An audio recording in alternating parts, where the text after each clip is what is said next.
My name is Gary Azate. I am the campus dean for the Cleveland School of Cannabis, and I do want to make some staff introductions, if you don't mind. First off, our admissions representative, Alicia Reeves. Many of you know her as Allie. Hi, everyone. New to our staff is our career services director, Yoshika Tampanos. Boy, I practiced that and I still got it wrong. Our campus registrar, Donnell Watson. Our director of faculty development, Nicole Beebe. Our campus bursar, Margie McAleer in the back. Our administrative assistant, Abby Sayanato. How did I do, Another one there. And we do have some of our instructional staff here attending. We have Max Labonte, Nakia Smith, Marianne Offerman, Steve Madden, and Nicholas Weiss. All right. Well, today we're here to show our support to Representative Brent in her efforts to lead the state of Ohio toward legalizing cannabis. This is an important day for Ohio, as well as the country overall. As an educational institution, we take every opportunity to educate and advocate for the truth about cannabis.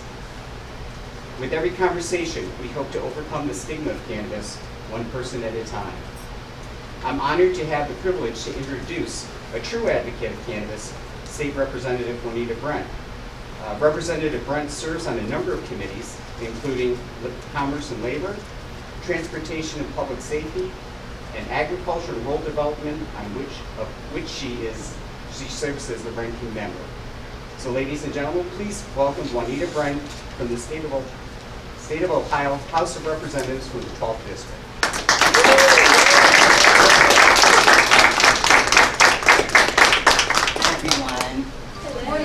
I don't mind if you record or take pictures. I don't say anything privately that I would not be saying publicly.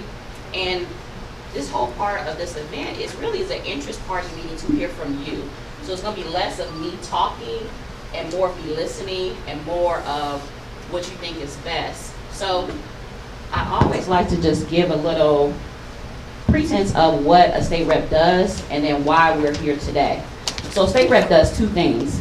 We bring money from the state, which comes from your tax dollars, the money you make, and we bring it home to the local area. The second thing we do, and that's why I'm here, is that we make laws. So in the process of making a law, we will have things like we're having today, and that's called an interest party meeting. You are my interest in the world of cannabis. So what I've decided to do is go all across the state. If you've been tracking my journey, I've only been in office for 11 months.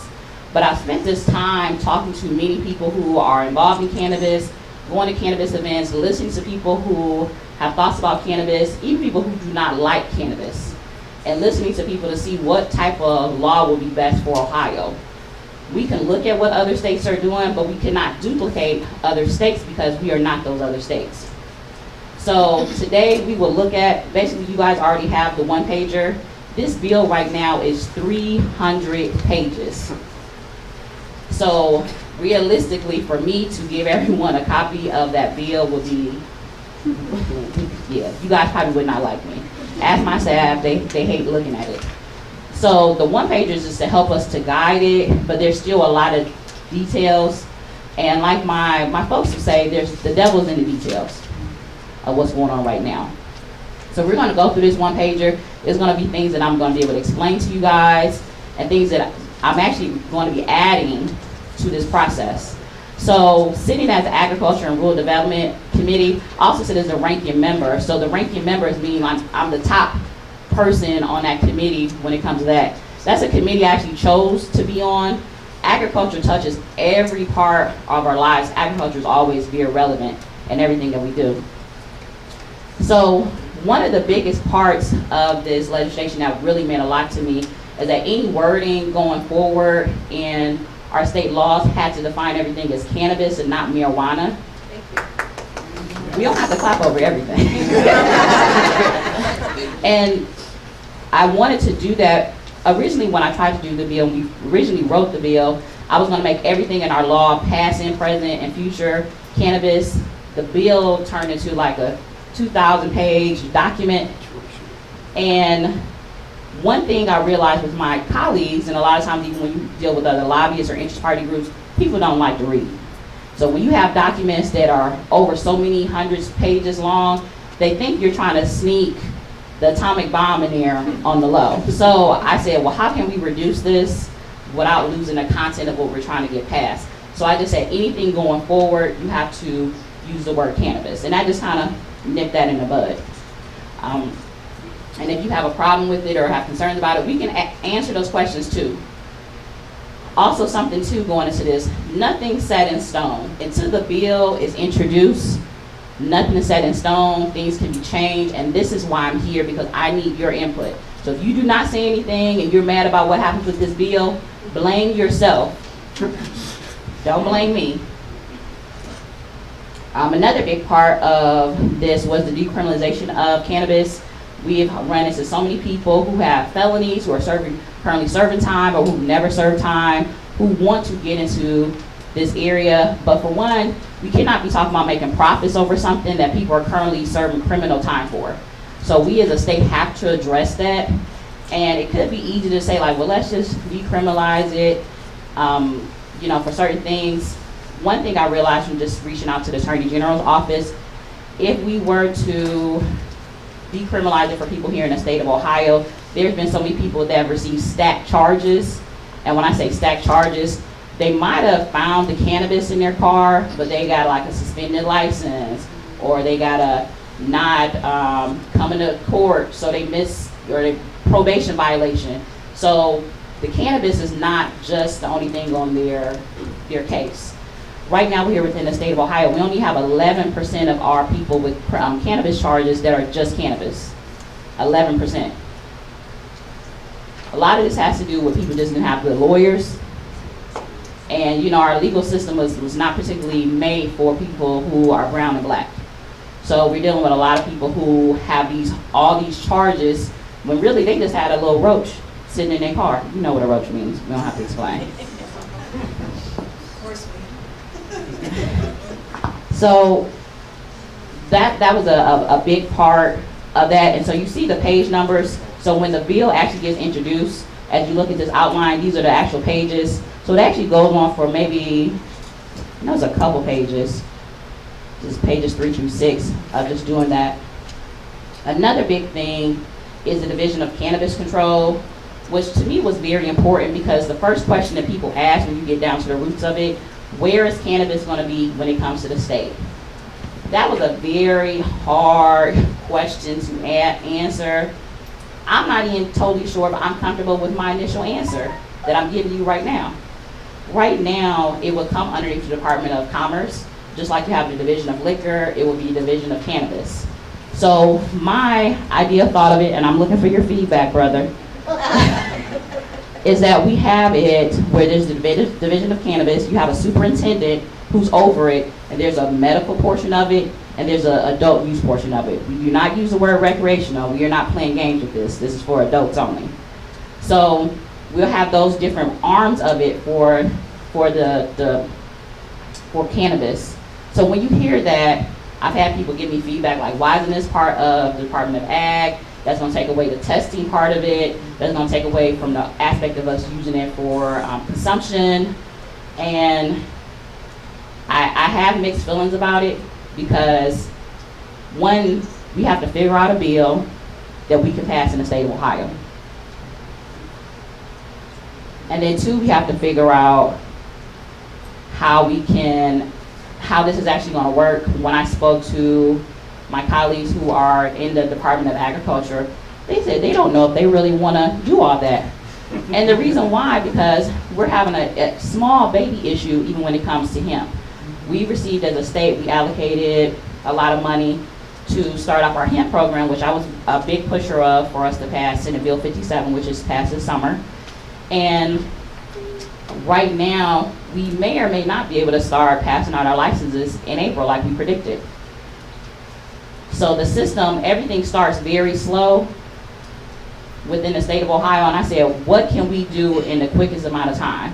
If we do it through the Department of Commerce, we could probably just start it up because the medical portion of it is already there. But if you do it through the Department of Ag, that's like gonna be like a whole, now I have to find an allocation of money, now I have to find this.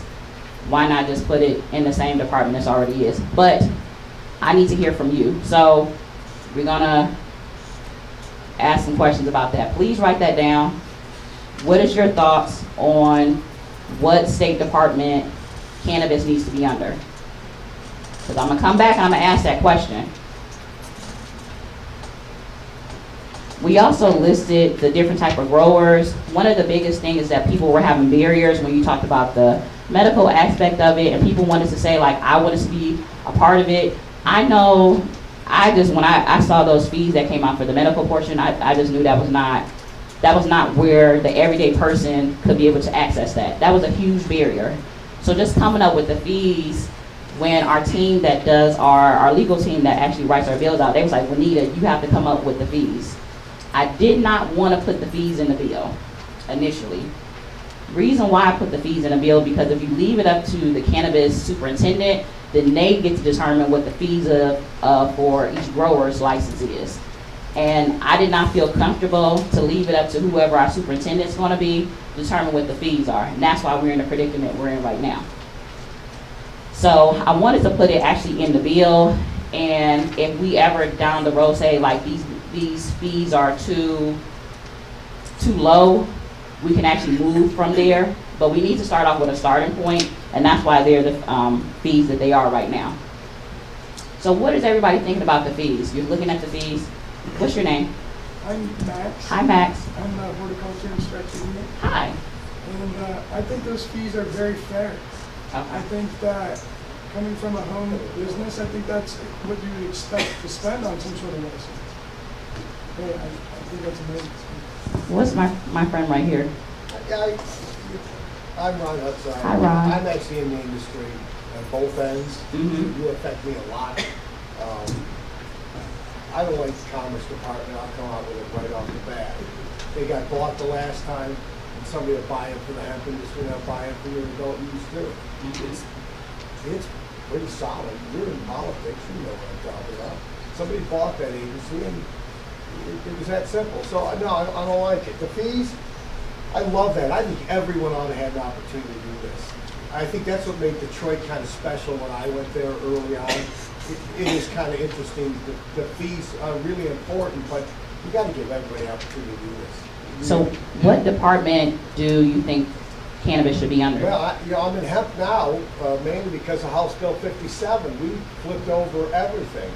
3 states worth of operations come back to Ohio. So we think the agriculture department does a good job. Their facilities, you're welcome to come to my facility. Anybody hasn't been there. We're about to build one next door, and that becomes very important because is the agriculture department going to license me to build that factory next door? That's really concerning because we're ready tomorrow, not yesterday. So and we already have the other one built. I'm already wholesaling. So you see where I'm going, right? Don't say that. Don't say that. I'm the government still. Don't say that. Well, My stuff be tapped. I'm serious. My stuff be tapped. No, I'm serious. My stuff be tapped. Hey. My stuff be tapped. I'll be honest with you. I don't like the sugar, but my stuff be tapped. What's your name, sir? Steve. Steve. As to the fees, and I haven't thought it through, but it just strikes me that they're demonstrably lower than medical marijuana operators. And so it just raised, what's that going to do? What, if anything, is that going to do to the established medical? And that's always a question people always get. Well, if you guys came out with adult use, you're going to just take the medical people out of business. No, we're not. The reason why we're not, because there's always going to be a need for medical use. There's always going to be children who are going to need cannabis. There's always going to be adults who are not going to want to use adult use cannabis. They're going to want to go through the doctor, period. So even when it comes to just those services, if we say we only have adult use and medical use is not going to, what about all those children? I just had a constituent whose son moved back to Ohio, thank God, because they were dealing with some type of disease. I forgot what was wrong with the baby. I think he had seizures. But they use cannabis for it. So there's always gonna be a need for the medical side of it, also for the research side of it that comes with the medical portion of it. So there's always gonna be a need of it. So people are always gonna learn how to make money off of something. Go ahead, ma'am, what's your name? I'm Arlene Ryder. I am actually a cannabis nurse. And I do agree that there is a major separation between the medical side and then the adult use side. I am excited to see the fee scale set at where you have it right now, because it opens the playing field for a whole bunch of people in my community that I was concerned would not be able to participate in the medical industry. Like it. And I'm taking notes while you're talking. Go ahead, ma'am, what's your name? Mrs. Miss Carrington? Karen, okay, go ahead, Miss Karen. This is on the fees, the cannabis micro business. You do not have a fee set, and you were worried about the superintendent controlling the fees. I think that there should be a set fee for this as well. You said for the micro, The cannabis micro business. Right now, you said that the fees are going to be determined by the superintendent. I think it would be nice to have those established up front as well, like the other two, Class A and Class B. what do you think would be appropriate fee? Well, it's only 150 plants that it allows you to process and package. So I would say somewhere between what A and B is. Okay. So if it was like 2,500, Yeah, something in the middle. and I say this again for everyone who's holding their tongue, I can see some of your facial expressions. Please speak now or forever hold your peace. Go ahead, what's your name? Nikki Eskin. Two questions. Would there be a set number of licenses that will be No. given? So it'll be open for everyone? It will be open for everyone, and want to get rid of the barriers. Okay. Two, I'm in agreement that it's equitable with the fee schedule, but I also teach, so I'm understanding that some of these fees fall under like how a marijuana tax act was at one point. So would there ever be a point where maybe they would be lowered, or it would just be an application process? Where, because if it's open for everyone, I mean, and then if it's, like, say it's under the Department of Commerce, there's just an application process, and maybe, licenses are $1,000, that's equitable for most people probably in the room, but if it's open for everybody, sometimes it might be a little bit lower, but just being able to tax it at a different rate, would that be possible? And that's a good point, because you talk about how it would be accessible. But right now, and I always like to use this terminology, everyone can grow tomatoes. Everyone can grow celery. Everyone can grow yams. But is everybody growing them? Even though it's accessible fee-wise. So it's the whole thing that even though people can pay for the license, but people actually have to do the work. And I think that's where you'll find a lot of people just wanting adult use because they're not going to want to grow it. So I know that's sometimes people's concerns, like I'm not, well, I do grow tomatoes, and I'll be for real. You come to my house, I have a little farm in the back. I live in Cleveland, but not everybody wants to do that. So my neighbor's kids occasionally come and take my tomatoes from my backyard, or my onions from my backyard, because they won't grow it from their house, and most people would choose just to go to the grocery store.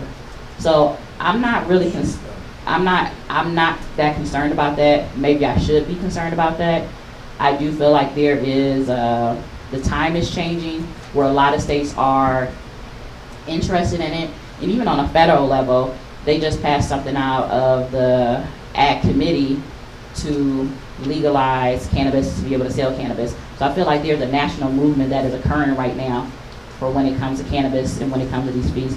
But we have to have a starting point, because I promise you, if I left this in the bill with no fees in it, whoever becomes the superintendent, and I don't choose who the superintendent is, our person over at the Department of Commerce would choose that superintendent, would be the one determining those fees. And there's a lot of things that this bill will allow the superintendent to do when it comes to the rules. I didn't want the fees to be that one of them at all. And you had a second question. And the other question was, when it comes to the safety and the security. So you talk about the applications and the license fees, but people that will be growers, would there also be parameters that would have to be set, like, for example, the medical side, where you can have a facility, but then you have to have all this money in the background for security measurements and all of those things in order to fully qualify? So would there be parameters around what type of security you need to be a grower, or if you'll be able to grow within city limits, or? And that's a good question. That's why I'm here. That was actually one of the concerns that came up in the other interest party meeting I had in Columbus, because you guys are my subject matter experts. I call you my SMEs.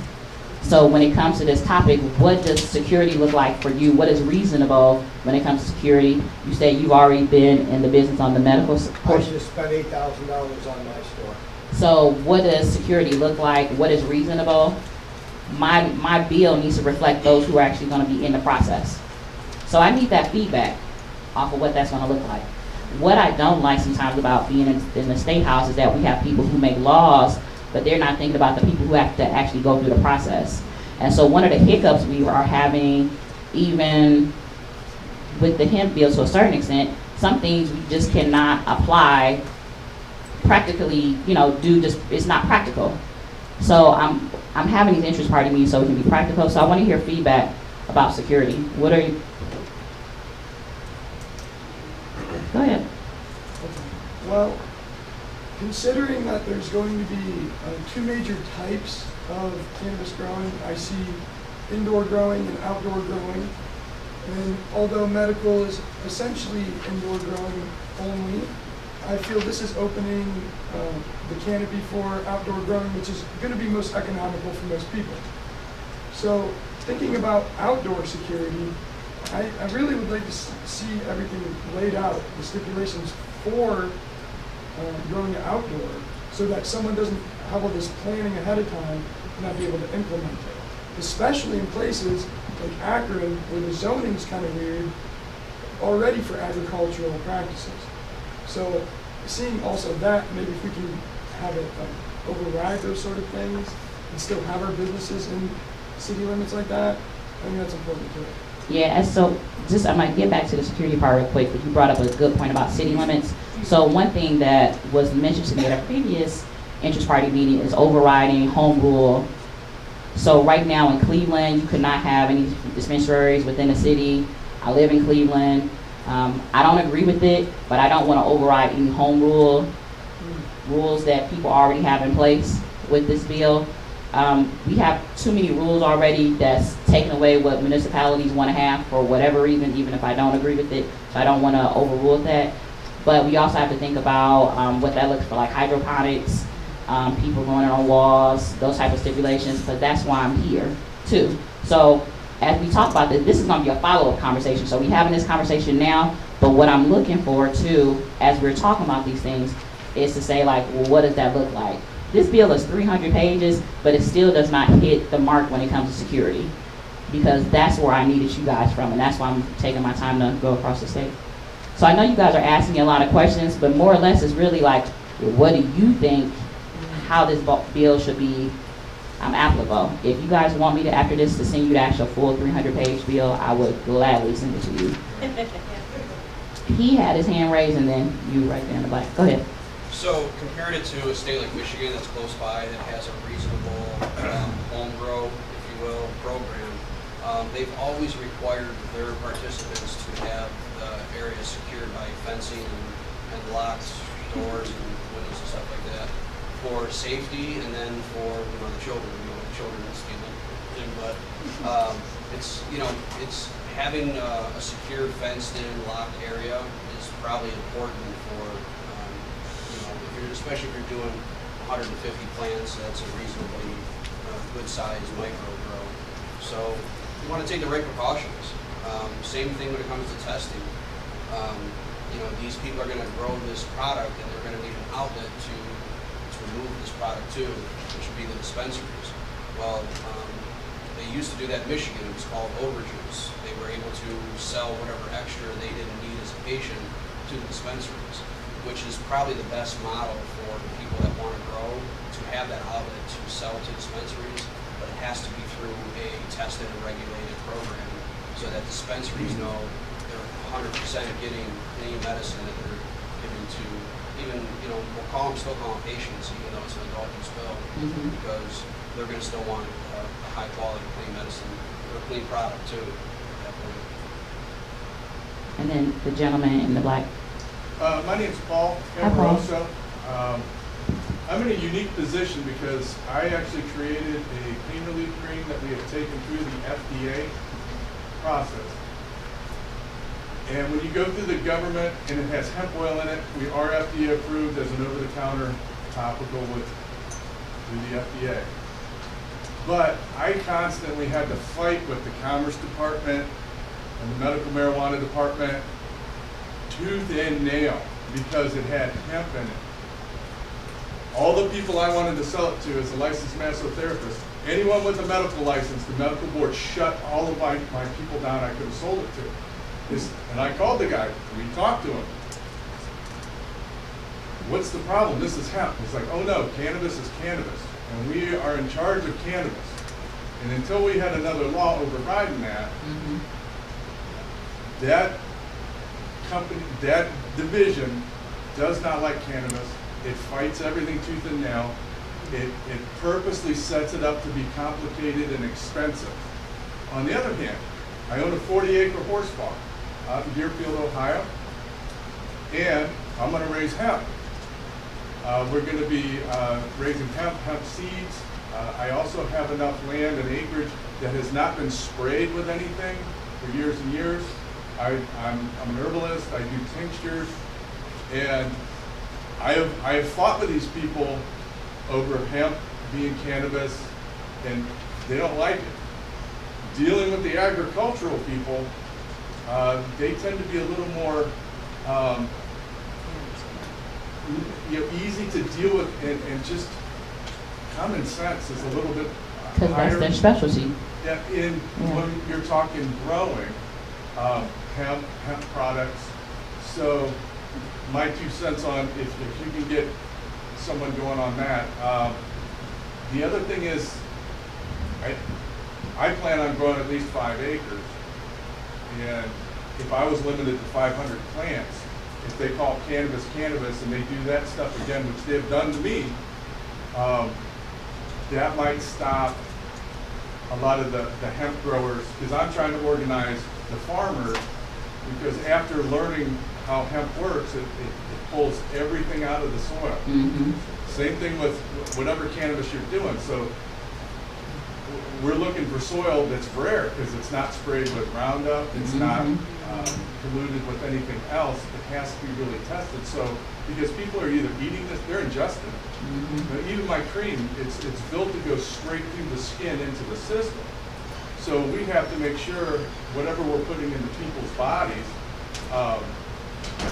is pure and quality tested. So that's just my 2 cents. So do you see, adding to Paul's 2 cents, do you see there any interaction between the cannabis side and the hemp side? Any of the lines being blurred, and have a problem growing hemp versus cannabis? Are they gonna, because hemp is a cannabis plant, do you see any issue once there's adult legal use of them, of a problem back on hemp? Well, right now we have a state in our laws that you cannot grow hemp and cannabis next to each other. So, obviously they don't want them to, they have their own reasonings behind it. Yeah, it is the same. That's the only thing going on. But my preference in a perfect world would to have everything underneath the Department of Ag, because you're dealing with a plant. And I think for decades now we've criminalized people for having a plant that's never killed anybody, that's done more good for us as humans than it has done wrong. And so, and I'm trying to, as a legislator and as an elected official, as a public servant, trying to find that balance of how can we pass this bill into law that my other colleagues will vote for. So I've been having like multiple conversations, like asking people, what is your comfort level? Where do you want this to go? There's been concerns from colleagues that if it goes underneath the Department of Agriculture, that it's going to go rogue and everything is going to be a big party. And I think there's gonna be more usage for it. We're gonna have more ways that people can consume it. There's gonna be more ways for us to test it and to understand it here in the state. If we have it underneath the Department of Agriculture, a lot of that will be lost underneath the Department of Commerce.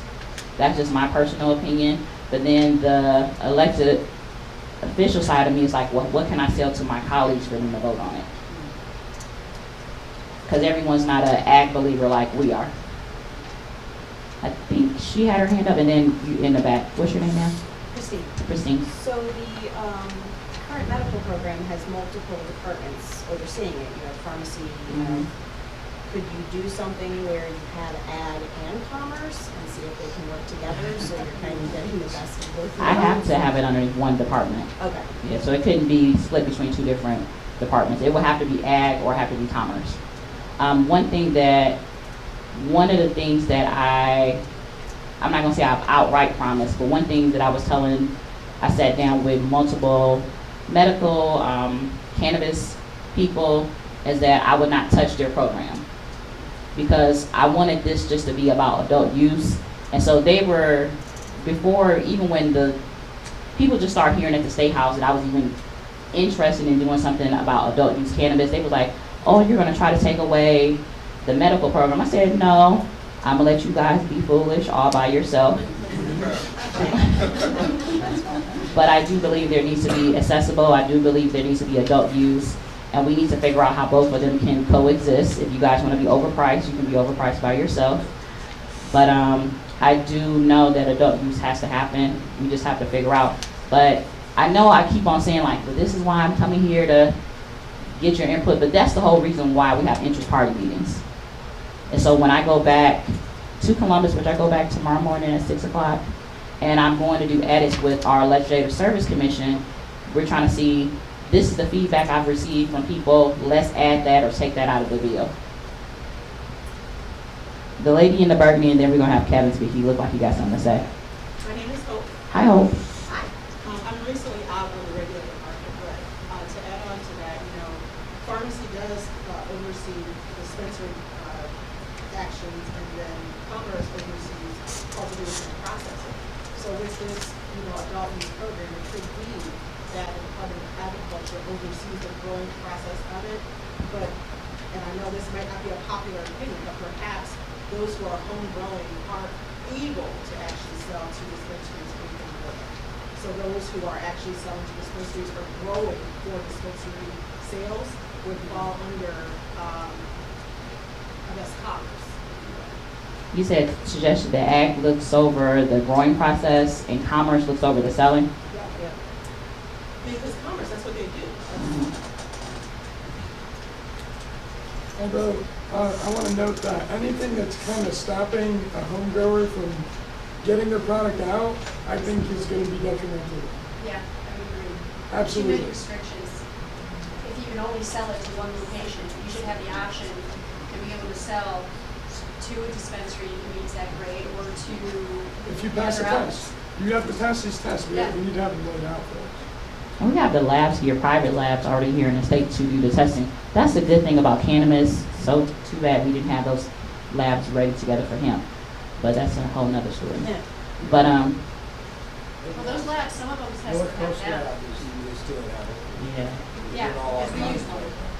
The testing lab. North Coast. North Okay. Coast. Real quick, I think as a legislator, you also need to really focus on the other businesses that could be beneficial to the Ohio community. For instance, there was supposed to be a hemp creek facility in like Collinwood or something in that area. It ended up falling through for one reason or another. But other businesses like that could really revolutionize this country could be a huge means of manufacturing here in Ohio. There's another company that's taking stalks and they're making like bamboo flooring but with hemp out of it. I think that's going to be $1 billion industry personally.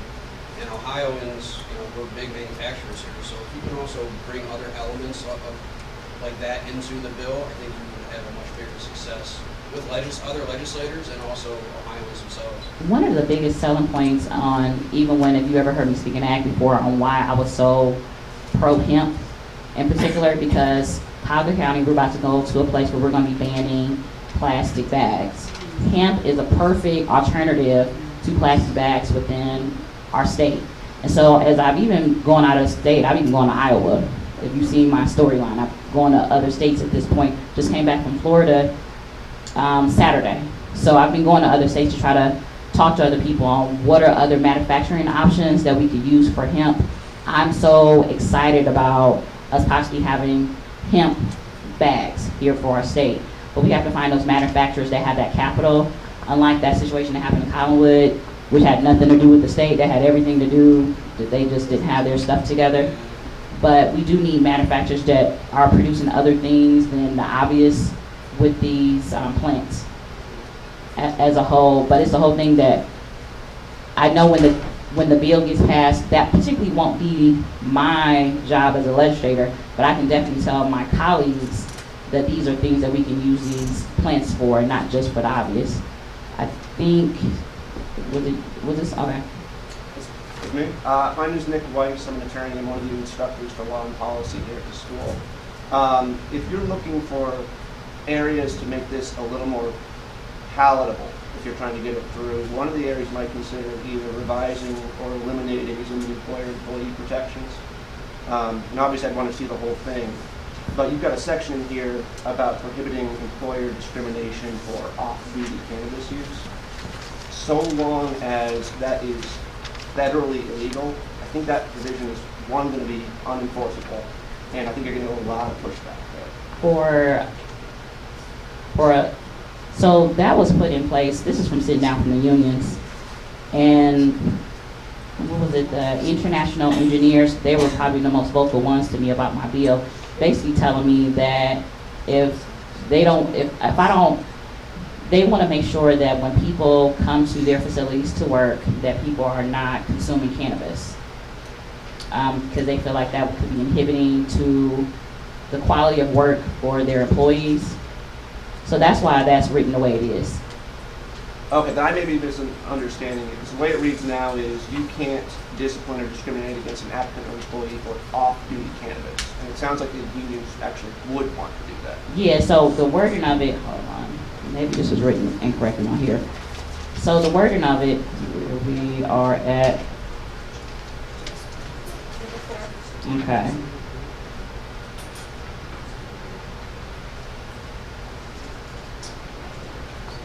Okay, so that's more or less for jobs that don't have those barriers. Like right now, no job will allow you to smoke cannabis at all.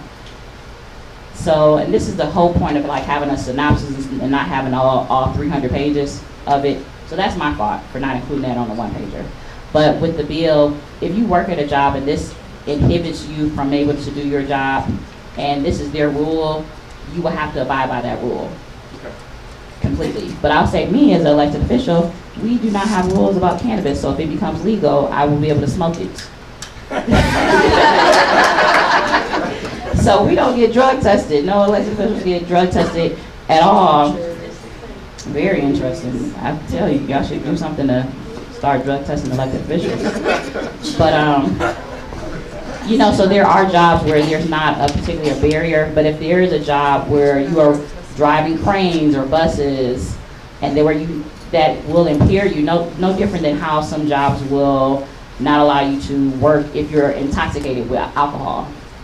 So that's all been put in there. But if those are not particularly the rules, then they can't just start discriminating against you for this if that's not going to be a barrier for your job. Yeah, I think that's going to get struck. Why do you think it's going to get struck? There's case law on this about conflicting federal priorities, state level priorities, municipal priorities. Mm-hmm. And you know, if there's a private employer who is enforcing federal law, or they just decide to terminate, and it's because of a violation of federal law, which cannabis would be, that's been upheld to supersede at the state level. Mm-hmm. Can't they also put in place employment contracts that often people sign that have their own rules, so? Yeah, that's exactly right. Yeah. There's always going to be some type of pushback where somebody could legally take any of this to court until we legalize it on the federal level. So there's always going to be somebody saying like, well, I don't have to let you, utilize cannabis because it's not legal on the federal level. But each state is basically saying this is our rules outside of what the federal level is doing. So there's always going to be a possibility for that. I wanted to say this real quick, and then I think you had a question. Okay.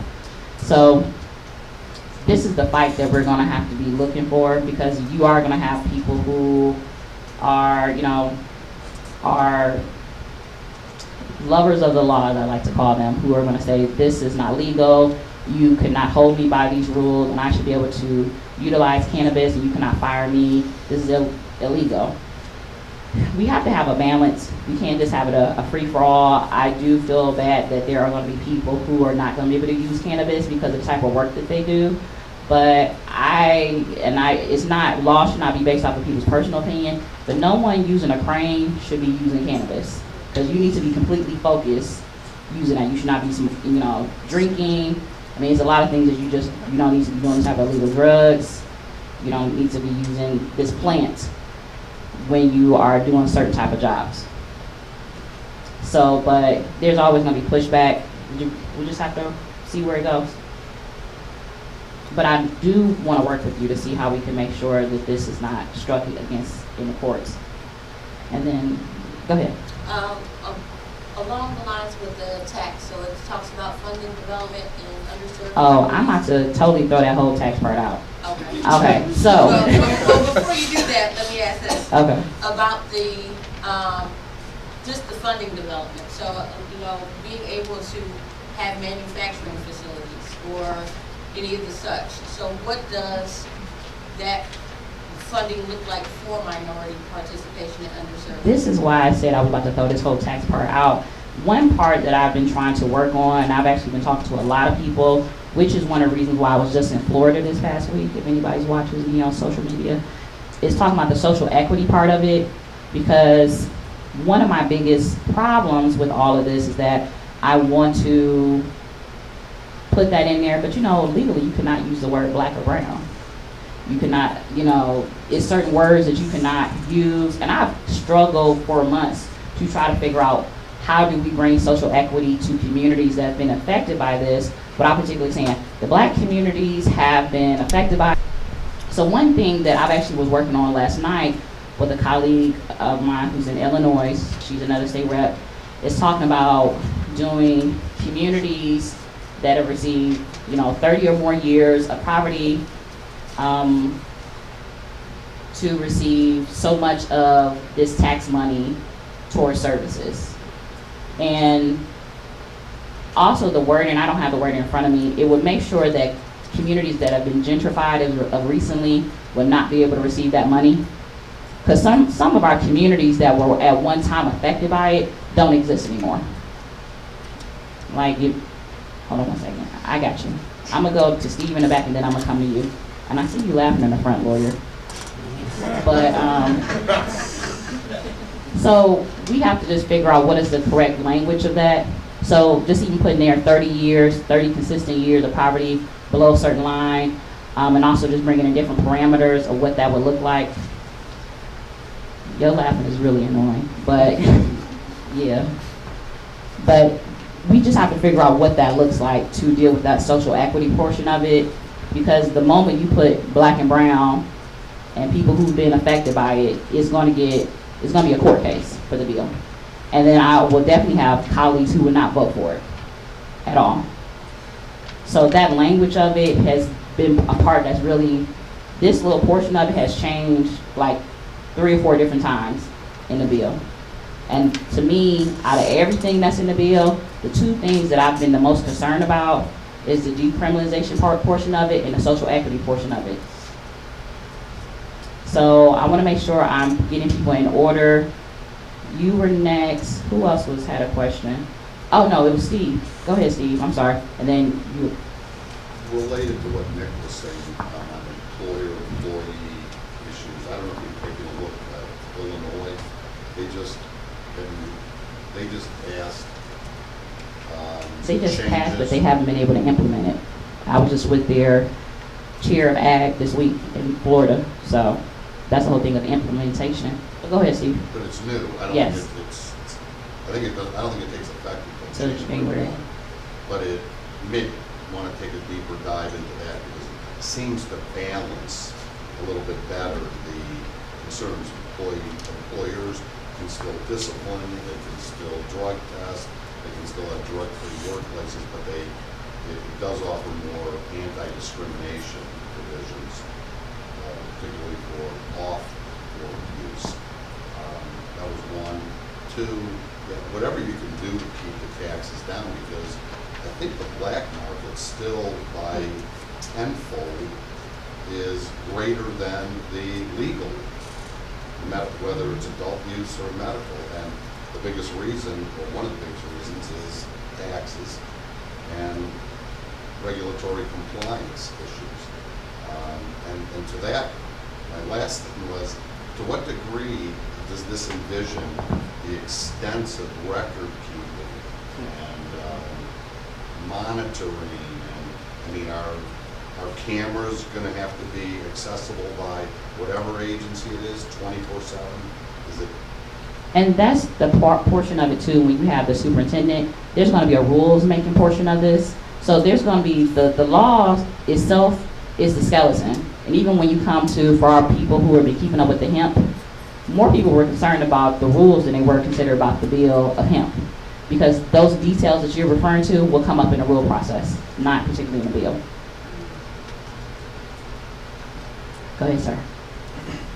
I also wanted to say, I really appreciate the vacating sentences part of this, and I think this is important because I've had students who've had felonies and things like that, and to be able to have them wiped off the record if they were cannabis related means they can get into that market, and that they can find money from that, from something that hurt them before. And I think that this is not something that we should compromise on this bill. And I thank you for that feedback. One thing I'd like to mention to everyone, this is not related but semi-related. When you talk about hemp, if you have a felony, you cannot get a hemp license. So people, when we were sitting on the ag committee, they was like, Juanita, we have these people and they have felonies and they want to get a hemp license. You need to fight for it. That's on the federal level. So this is why I tell people, you not only need to contact your state rep, but you also need to contact your local congressperson too, whoever he or she is, and tell them you want hemp not to get rid of that in the Farm Bill Act of 2018, where people, if you have a felony, you cannot have a hemp license. Because us as a state have to implement that. So we still have those barriers that people have to deal with, like with criminalizing a plant, like this. Go ahead, ma'am, in the back. I wanted to go back to the home grow licensing. So if the home grower wants to retail it or sell it, why would you do a home grow? Well, you would not, with home grow, if you're growing it like I'm glad we even brought this up, because I'm going to talk about this real quick. So with the home growing portion of it, if you're growing for your home, for yourself, you would not be able to sell it. You would not be able to, we'll have some rules, and this is where I don't want to put too many details, particularly within the bill, and leave some of that up to the superintendent, but you would not be able to sell that at all. That's no different than if you are, like I tell you, I'm growing tomatoes at home, unless I get a license, then I would be able to sell it. But my tomatoes, the only thing I can allow is my neighbor's kids to take my tomatoes, which is what they do now. So you would not be able to sell it. A couple issues I've been struggling with this whole home grow portion of it is the number of plants that people could have at their home to grow. Started off at 12. I'm looking at some other states, they are only doing 5. But then it also comes down to what does that yield looks like, because 12 plants could look very different on how you grow them. So do we want to do it off of how much do you yield, or but I feel like I'm not completely answering. Yeah, well, the reason I even brought that up because I know there was a conversation about if you met the specifications for or the testing requirements for the home grow, that you should be able to sell it to dispensaries, and you shouldn't. No. I agree with it. Does it make, because if you can't just grow stuff and just sell it. It doesn't matter what agriculture it is. You have to have proper licensing. And so one of the things that, while we're talking about homegrown, that was asked from me, from the police, is to allow our local communities, and you probably heard me say this before, when you decide to grow homegrown, is there will be actual paper that you will sign off. It will be sent off to the Attorney General's office saying that you would not, transport, sell it, give it to minors. You would have it in a secure location in your home, and it would not be a deep definition of what secure is, but just a secure, locked location within your home. It would not be accessible to the public, and you have to agree to that to have homegrown in your home. So the only time that paperwork will actually be any type of real relevance is like some crazy situation happened and your child took your cannabis to school. And then they'd be like, well, you promised that you were having it in a secure place, or your child had cannabis at the school and you never agreed to it either. So that's when it's considered as in child endangerment at that point. So he had his hand up, then you here in the black. Oh, okay. I appreciate it. I just, on the quick note, on the homegrown, I think 12 plants that's okay. That's what Michigan did. Doing square footage is going to be a little more, it's going to lay things out better. Then you can say you're only allowed to have 100 square feet. There you go. For homegrown, 50 square feet. Okay, so then I think that's really the better way to go. Then they can grow it however they want, and they don't have to deal with all this red tape.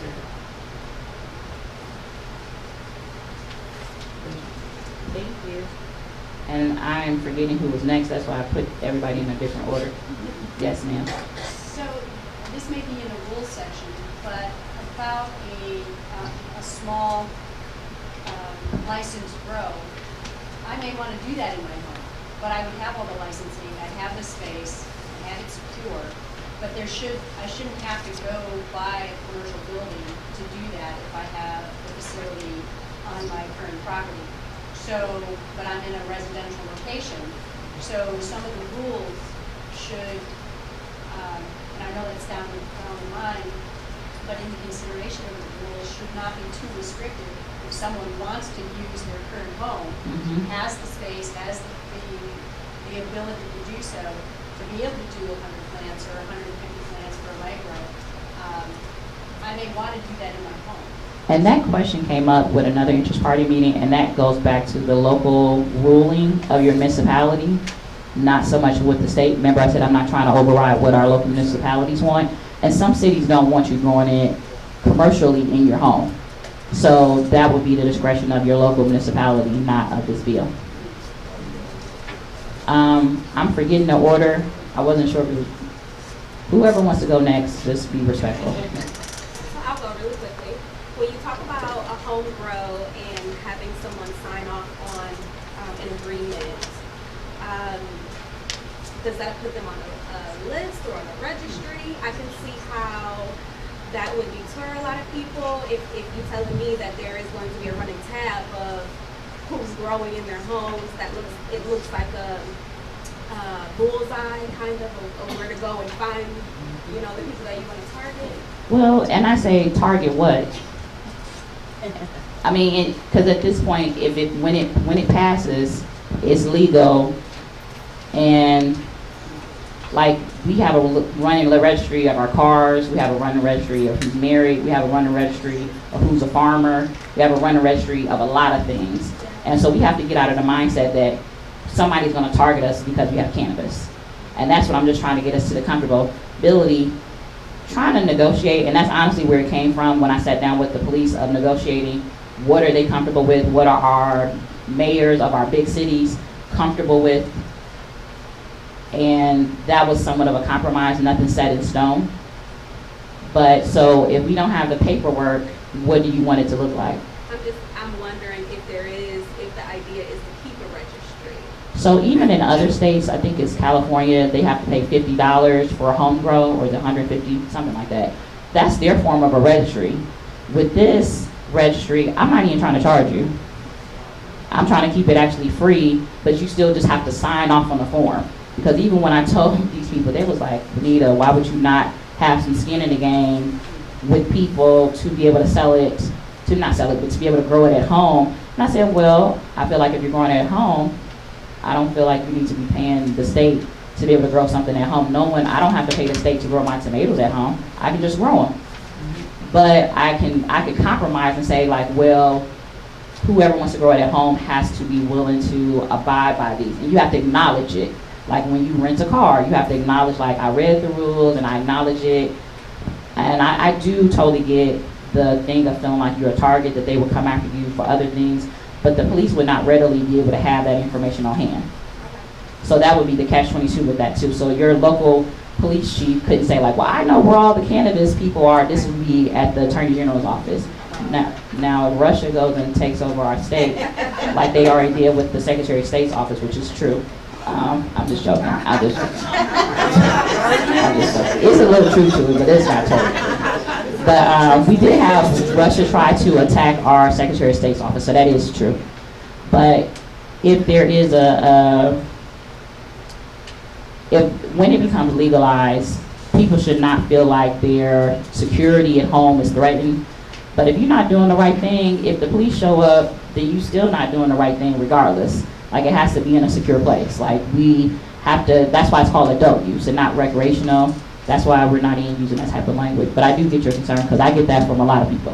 They don't want anybody to know that they're growing it at home, but why the secret either? It's that way even with gun owners. You know what I mean? It's just different. You can have a gun in your home and it can be licensed and registered and all those things, but it depends on who has that gun. Mm-hmm. You know what I mean? And how, it's being seen. So That's true. I think the lady down here on the end with the blonde hair, and then you here in the black, and then. Thank you. So related to this, my company teaches people how to make edibles at home with cannabis, and currently medicinal patients in Ohio. But I get questions all the time of whether that's even legal. So I feel like there should be some type of adult use home processing, and maybe the word processing isn't the right term here, but it sort of is. I'm able to make my own RSO, or I'm able to make my own edibles. I think that explicitly needs to be stated from a legal perspective. I don't know other thoughts in the room on that, but I get concerns about that from my customers. So one of the questions that came to me from a particular colleague of mine, and he asked me, how are people going to be able to consume this? So once that gets determined in this bill, then that would cover all of that too, how people can consume it, but that would have nothing to do with the medical portion of it. Right, well, exactly, Yeah. right. So, yeah, same thing. People want to know if they can process at home. And if you don't mind, I have another question about banking. I know it's a federal issue, but my biggest challenge as a business owner is I've lost banks twice, I've lost credit card processors, and I don't even touch the plant in my business. I just teach people how to use it. I know in Colorado they did some state chartered banking where it wasn't federally chartered bank, but you could be chartered just from that state. I'm wondering if there are any provisions for banking that maybe are only statewide that we might be able to take advantage of, because it's a real challenge, I think, for any of us that participate in the cannabis industry. That's not true. We've got that banking issue. That's not true. You have cannabis in your name, I don't, then you should have a problem. We've had banking for over 20 years. but I do have a problem, and I'm All not my the only companies. person who has a problem. Well, we can address this. Hold on. Hey, Wrong, because we've never had a banking issue. Well, what bank do you use? Never. Yeah, tell us who you're using. Well, what bank is it? We've been For with credit Fifth, card we've been with Fifth Third processing, forever. Do you pay a high-risk processing No. fee? No, Okay, well, we No. can I'll talk. talk with you after. Yeah. Yes. But how many people in the room have had banking issues? oh, yeah, see, yeah, we get you around that. Yeah, we get you around. And listen, you're not illegal, honey. I wrote the book. I know, Yeah, but I wrote the book most of you people follow. I worked for It's 20 not years in illegal. banking before I started my company, and the company that I used to work for would never bank with me. And Most it's won't. because of federal chartering. So, And anyway. that's a problem. that is a problem. It is a problem. I'm glad you shared your information, and that's why we have these interest party meetings, so we can learn from each other. I can learn from you off of what that looks like. That is a serious issue where people are hiding tens of thousands of dollars underneath their mattress. Their mattress is looking like a big camo. And that's what people are doing because they have nowhere to put their money, which I feel like is a safety issue right then and there, too. So here and then here. To kind of go back to restorative justice a little bit, After the case of Henrietta Lacks, and they found that it was like, I'm not gonna go into the explanation of medical testing on black women for generations. However, Johnson & Johnson was just found culpable, and they were found culpable not only of instructing black women to put baby powder on their crotch and in their vulva and their vagina, which led to cervical cancer. But they were found culpable of racist tactics because they went by the individual and not the community first. So maybe rather than, because now that families have moved on, women who have died from their, not just negligence, but outright racist targeting, their families have been entitled to this money. So maybe instead of using the word community, maybe instead of using, like a large grand scheme, actually finding, because criminal records are public knowledge, saying if you have, if your father, mother has been, or if you have been targeted by racist drug, or now legal versus past illegal, you could go by the individual, because now what they found out after they went by the individual people who had been affected and died of, they had a class action suit and they could tack on, because it was obviously seen by the trend that it was racism was steeped in it as well. So the whole thing, and I'm writing this down, so I want to make sure. You said those who have been affected directly, Yes. or have parents, grandparents. You could make it like third generation back. And so these families that have them, then you don't have to worry about the gentrified communities, because the families that have been moved, it's on the individual level.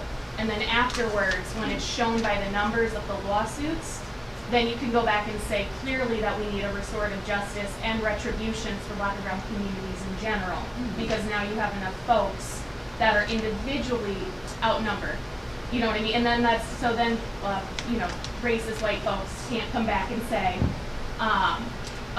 you're not letting us do it too, because you're going to get one or two people who were, poor urban or poor rural white folks who just had a bad lawyer like you were talking about, but they would be in the minority of who have been actually targeted. I like that wording. I do. Can we follow up? Not today, but please follow up with me. Go ahead. So going back to Eileen, two things. Went back to what she said about the registry. How are we educating police departments outside of this whole industry? Because when you talk about municipalities, different counties, and who wants this, who wants that, what is the educational system for these agencies, so that it kind of eliminates even this registry? Because I'm kind of with you, like, I still got to sign a piece of paper that says I'm growing it at my house, but I don't sign a piece of paper that says I grow tomatoes. I don't sign a piece of paper that says I make tinctures. So what is their formal education? Because I'm a big proponent of that here at the school, is like, these police agencies need to come here for a training to understand what it is you're dealing with, because you get new recruits come in, and cannabis, like I just saw an article, they did a bust, I forgot what state it was in, and they're all taking pictures with this hemp, like, oh man, we just had this big, huge bust going on, and it's hemp. And they're not fully educated on the plant, what people are doing, and then you're saying that I have to be on the registry, and we would like to say, even to this lady's point, we would like to say that there's no target, but when you're looking at people that have been affected for the last 400 years, I agree. and my grandparents, your grandparents, all this other stuff, and it does become, because if they walk up to your door just going, hey, your dog was down the street, I smell cannabis. Yeah. Now we're like, I gotta go dig in my vault to go find my paperwork that says, oh, well, I'm allowed to have the 11 plants that I have in my house. So how are we educating? We do have to educate our police. I sit on the police commission for the state. So one thing, other states do have what they don't call it registries. They just charge you a fee, an application fee, and they record your information that way. I didn't want the fee, but since there's no fee, it's gonna look like it's just a registry. But that's their way of keeping track of people. So our states want some type of way to keep people in the known of who's doing what in their home to a certain extent. And I'm just trying to figure out, I'll be honest with you, I'm trying to figure out ways that we can pass it. So it's coming up with that common ground where I said I didn't want a fee. I didn't want anything. I didn't. but just trying to come up with a common ground for people to, our government to feel like it's in the loop. I don't want the government all up in my business. Right. I don't want them knowing what's going on in my house. I feel like as long as I'm paying my mortgage and paying my taxes, whatever I'm doing in my house, as long as I'm not, criminally killing anyone, shouldn't be anybody's business. But then the comment was brought up to me about what other states are doing, and the other states are having a registry. California has a registry.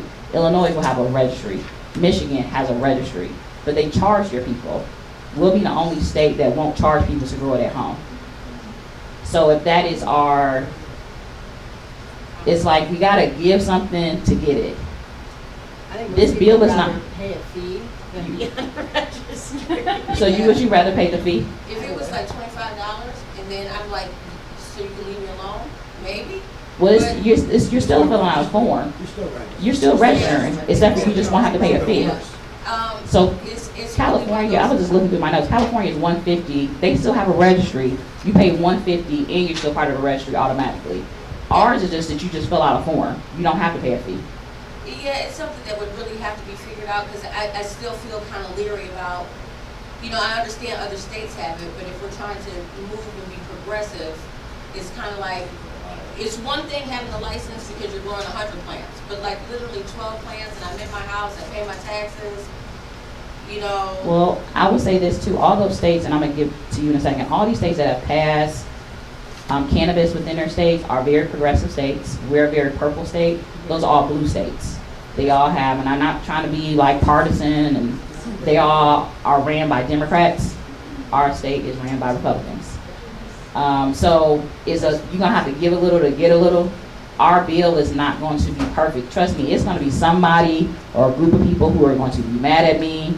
I'm going to get a lot of shots fired. I feel like I'm kind of sacrificing my whole self out here just so we can get this done. That's not a laughable moment. That's a serious moment. And then one last thing. Hold on. Because I'm actually winding down for time. I got another meeting after this with another group of people, lovely folks here in the city too. So I want to get to somebody else who hasn't asked a question yet, real quick. I will see you another time, so trust me, you can always contact me to ask me a question. You got my number. So who haven't I heard from? Who's been like really, anybody who's been particularly quiet here?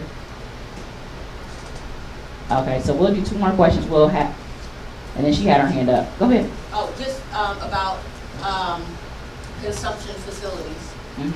Brian Adams is not here, but he wanted to know about, will there be opportunities for people to have consumption lounges that want to use it publicly? Can I go to a bar, or can I open up a bar, a restaurant, or even a private association that people can come in and be able to partake and not necessarily be a part of this? Like, say if I'm a grower and I can't sell it to a dispensary, but I also would like to open up a lounge. Would there be room for that? There's not in the bill, but I'm definitely open to adding that. So I just put that down on things to add. Her in the back, and then I'm gonna take one more question because I do have to go to my next appointment. So those with the concealed carry permit will be affected by this because technically you can't have both. So it would be nice to have a provision that if adult use is legal in the state of Ohio, you shouldn't have to give up your concealed carry permit. That is something we're negotiating on that. Trying to give a little, get a little. And I know sometimes when people hear me talk up here, you like, goodness, you can't make a decision for nothing. Because everything at the State House is a negotiation on how we can get this passed. So every time I come up with a suggestion, I'm talking to the Speaker of the House. Who's ever seen Larry Householder, the Speaker of the House? He's a big guy from the country. Sitting down with him and literally went through this whole bill with him, like, okay, so what is your caucus going to be okay with? What are you guys not going to be okay with, so we can pass this? So certain things, they're just like, no. They're like hard no's, like, no. That was one of them. But we can try to negotiate that, even when it comes to the non-registry registry. That was something else that came up too. This is the last question right here. Please make it a good one. Real quick, can you just speak on the issues that the hemp bill is having right now that you don't think We're not even here for him. Well, I know, Time but you out. said you might not issue licenses in spring, so it's kind of. Well, it's because some of the things that were put in the bill were not particularly things that were practical for us to be able to implement. So, like, we have a lot of crazy bills that are in the State House right now that you can put down on paper, but they're hard to implement. So it takes time to figure out how do we implement them as a state. And that becomes the barrier for things. Can we share this on social to get support? I mean, this is my last, I don't care if you share it or not, but this is what I'm gonna need from you guys. This is what I really need from you guys. So me as a freshman legislator, ranking member of agriculture and rural development, me being a woman of color, me being a person who's from Cleveland and not particularly from a rural area, who's over an agriculture committee, I'm going to need your capital, not money, your people capital. So when this bill drops, I'm going to need you to contact the Speaker of the House. I'm going to need you to contact all the ag members. And when I sat down with Speaker Householder, she said when this bill drops, it's going to go to the Health Committee, not the ag. It's going to go to the Health Committee. And sometimes people put things in committees in hopes that they will die. So this is another reason why I'm spending so much time going all across the state, because I need everybody in the state to feel this. I can't do this by myself. I could not. And I'm not dying on a sword to get this pushed while the rest of you guys are just waiting for me to deliver. That's not how this works.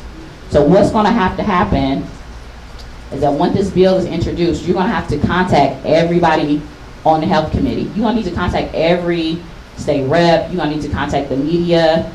It's going to need to be a swell of support for this to happen. So this right here, this is going to be changed. By the time somebody sees it the next time, it won't even look the same.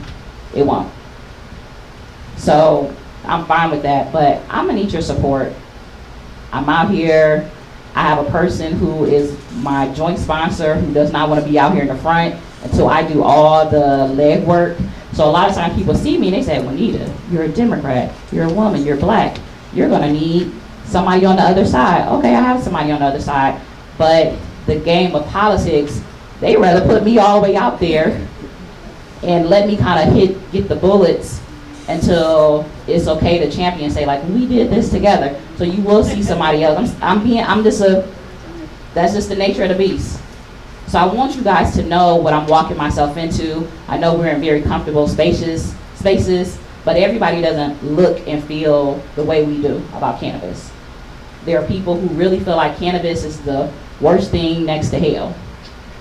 And that if we even talk about cannabis, we're going to hell, you're not good, whatever. And so I really need you guys' support. I'm so serious. I've never been so serious in this whole conversation. We might not agree on everything that's going to be in this bill, but one thing we all know for sure is that you cannot keep criminalizing a plant.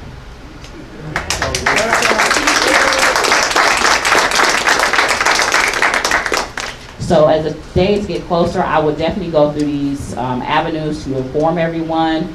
Before I even go, I really want to just thank the Cleveland School of Cannabis for even allowing me to come here. Thank you, Kevin, Ali, and our dean for allowing me to come here and for you guys to come this morning. This would not be the end of this conversation. I will be going all different parts of the state to talk about this, because we have to keep having this conversation about this bill, because I need the moral support, and I need my 131 other colleagues to know that they need to take this seriously, and that passing medical cannabis was not enough for our state. We just need to stop criminalizing all of this, and that we're going to call it cannabis, and it's adult use. So no more word recreational. This is not something you play with. We're not a bunch of children. We're adults. This is adult use. And we're going to use the word cannabis going forward. So if you want to be my real ally when it comes to this bill, I need those two things to come out of your mouth every time you mention this bill. Adult use cannabis. Okay? So please follow up with me. I gave everybody my card. My personal cell phone is right on my card. If you ever want to do a sit down, please call my office. Jonte is a gym. He will set it up with you. If you want me to come to another part of the state where you can get a crowd of this or more, I will have no problem traveling to wherever part of the state to come talk about the bill. And thank you so much. said, what is your name on social media? So my social media, Twitter and Instagram is Juanita_Brent. I'm real big on my social media. I love social media. I'm a millennial. So it's Juanita_Brent. You can follow me. I'll follow you back. So I'm just really big on that type of stuff. So you can basically track my whole day of what I do. So the day in the life of State Rep Brent, if you follow me. I was just gonna make a comment about your social media. I am not a big, government person, but I can attest that, Juanita is really doing the groundwork, so that support is necessary, because she does put herself out there a lot, especially, and if you are a social media person, she's probably one of the only politicians that I've really seen that puts the day in her day for all of us to see, what really goes on, what happens in these meetings, what happens when she goes to Columbus, when she's out of the state. So if you can't follow her, do so. She is one of the politicians that I do support, so not saying that you gotta do the rest of it, but just understanding, especially when it comes to, cannabis in this industry, she is putting herself out there a lot. Absolutely. Thank you.